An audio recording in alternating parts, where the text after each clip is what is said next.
Hi, welcome to the American Rambler with your host Paul Grafton. Okay, so they're claiming there has been a third assassination attempt.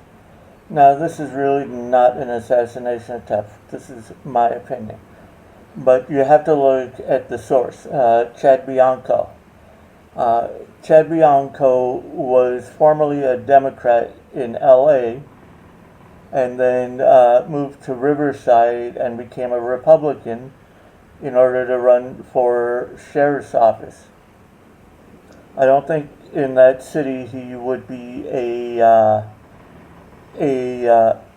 elected if he was a Democrat sheriff.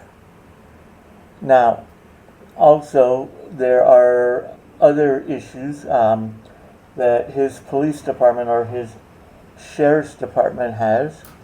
There has been a couple of lawsuits for their police officers violating citizens' rights.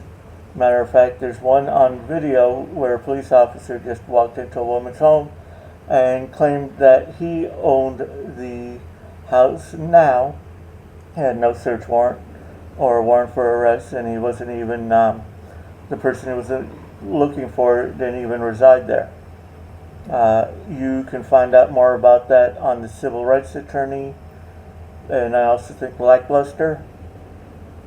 And then also one of his former sheriffs moved to Idaho or Iowa, I don't know which one, but it begins with an I, and he did similar to somebody else, but being that it's a more of a conservative state than a liberal state, he was supposedly forced to resign.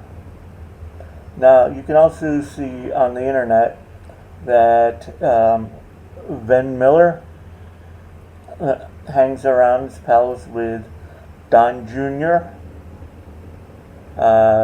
Jordan Peterson, and Vivek Ramaswamy.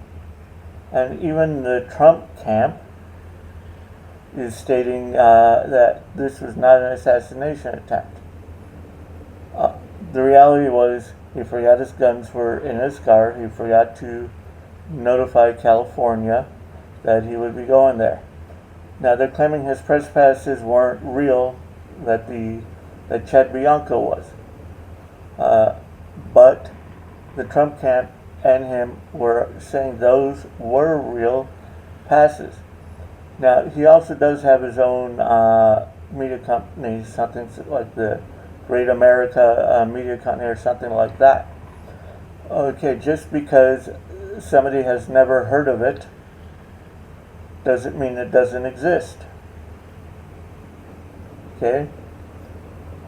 We've heard of the Des Moines Register and others, and as our auditors, our First Amendment auditor says, we the people are the press. We are the ones that are holding our government officials accountable. So I wouldn't take what Chad Bianco says as gospel, considering his embattled sheriff's department.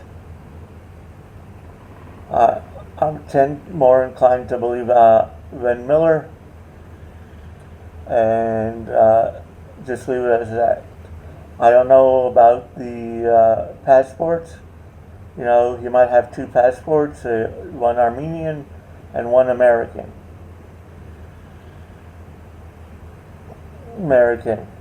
Okay, and funny thing is, a friend of mine who is a mystery shopper, he has several work IDs, not government IDs, he knows better, because sometimes he's required to use a pseudonym when he goes and does his mystery shopping. So, but I don't know if he really had a bunch of IDs and a bunch of passports, because I am looking at the source, and the source is not very reputable.